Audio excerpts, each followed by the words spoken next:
All right, guys, so today I want to try to cover hydration with you. I know it's a little bit of a dry topic, but it's an important one.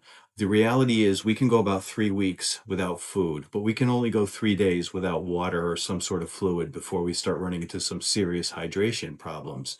Wine and coffee, they don't count, guys, so happy hour is not here to save us. The reality is we need about 2.3 liters of water fluid per day, which boils down to about 77 ounces. What does that look like in the real world? 8 10-ounce glasses of water. Okay, guys, so I've got some more good news about turning 50 and beyond. And that is that you have what's called a thirst mechanism within your body and within our bodies that as we get older tends to not function as well. It's a lot longer before we notice that we're thirsty.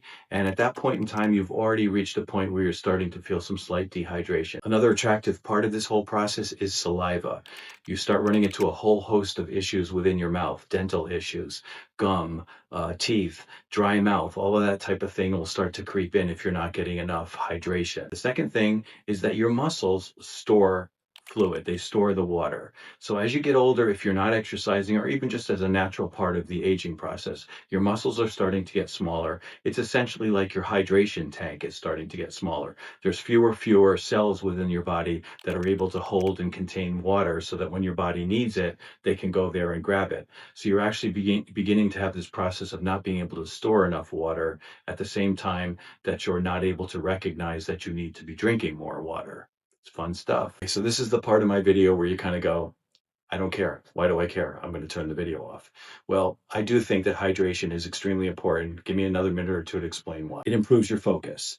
It helps with joint lubrication. That's your tendons and your ligaments. Very important if you don't want arthritis sort of feelings, if you don't want those tennis elbows and all those aches and pains in your joints. A lot of it just has to do with fluid, having your cells hydrated enough. It also helps regulate your blood pressure. It helps with your heart health. If you've ever stood up really too quickly and seen stars and felt a little bit dizzy, likely that's not really old age so much as it's lower water pressure. It's not your shower, it's not in your house, it's inside your body. It's very important that you keep that pressure as steady as you possibly can. There's a lot of hidden dangers to too little water. It could increase your fall risk, give you headaches, fatigue, again, constipation, just not being able to pass the food through your digestive tract and through your intestines. And mild dehydration can also mimic dementia type symptoms. So I've got another little attractive thing we can do here, and that is to check your urine. If it's clear and it's coming out clear water-like color, you are likely hydrated enough and you're doing well. If it's going to come out darker and orange type coloring, you're probably working your kidneys too hard and you are underhydrated. So what are the sources of available drinking water we have available? There's bottled water, there's filtered pitchers you can purchase. Most refrigerators have filters these days, and then there's tap water as well. So unless you're super special and have a magic app on your phone like I do, you're going to have to probably choose from one of those four. Okay, so it's amazing, but we've managed to turn the simplest thing on earth into a branding war. This aisle is 96 feet long. Yeah, I just counted it. My advice would be not to overthink the type of water that's inside the bottle, but instead give some thought to what it's contained in. Aluminum and glass bottles are a far better choice, although they are more expensive, and of course the glass ones are heavier and breakable.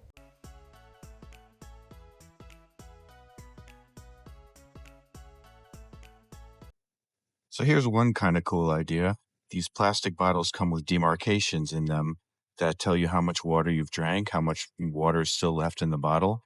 And it also has a corresponding time in it, so you sort of can keep track of how much water you've had and whether you're running behind or you're ahead or whatever, but keep an eye on your water consumption. A lot of medications that are going to cause dehydration. One of them is diuretics. That's why they're called water pills. They drain your body of fluid. They force that water back out of your system.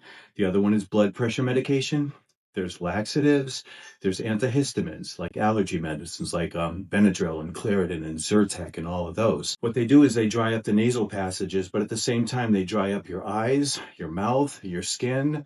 They're just horrible for drawing all the water back out of your system. You got to make sure you're staying hydrated when you're on some of these things, guys. There's antidepressants, anti-anxiety medication, all of which do the same thing. Pain medications, everything from simple things like ibuprofen all the way to oxycodone. Those things you want to try to make sure, unless your doctor or your pharmacist tells you not to, you want to make sure you're at least trying to have a glass of water along with that pill to help mitigate how much that's going to dry you out. Caffeine, not just in coffee. Caffeine is in a lot of the weight loss pills. It's in Excedrin. It's in pre-workout kind of working powders. You got to be careful where you find caffeine as well. It's a stimulant. It's drying your body out. All right, guys. So you're thirsty for more? I'm sorry. I can't help myself. It's just the thing I do. Look, water alone is not enough. We also need what's called electrolytes. They're electrically charged particles that actually take the water and shuttle them into the cells of our body. It's not a passive thing. The water can't on its own travel into the cells without that electrical charge. Typically, we get that from our foods, from the foods we eat. But as we get older and we tend to sort of have an appetite that wanes and isn't as vibrant as it used to be, we're not getting enough food, therefore we're not getting enough electrolytes, the raw materials that the body needs to help shuttle that water into the cell. So there's a couple quick ways that you can make sure you get sufficient electrolytes. One is to purchase this type of pre-made electrolyte packet that you pour into your water. Tastes a lot like salt because there's a sodium balance that's in there, and those will tend to have some flavorings in them that kind of make them a little more palatable, easy to drink, but also a little bit more expensive. The other way is a DIY, a do-it-yourself strategy where you're just doing a pinch of this and this, and I'm going to put a recipe down below that just tells you what the amounts of each of those the big three electrolytes are, and you can pick and choose which one of those makes the most sense for you. And that'll, again, be down in the description below. All right, so here's a crazy fact I learned today from my friend ChatGPT when I asked him about the relationship between electrolytes and water. I asked, if you are alone in a situation where you have no food, therefore no electrolytes, and all you have is fresh water to drink to sustain you with, would you die? Could you die of thirst? And believe it or not, the answer is yes. Without electrolytes in your system, you wouldn't necessarily die of thirst. You would die of your body's inability to utilize the water that you're drinking. You'd almost essentially drown. You're going to be incapable of having the electrical charge needed to get that water to shuttle into the molecules of your cells. So that's how important the relationship between electrolytes and water actually is. The only one exception is mineral water, which has a tendency to have been drawn from the ground, and therefore the rocks and the soil. It's carried some of those elemental minerals along with it.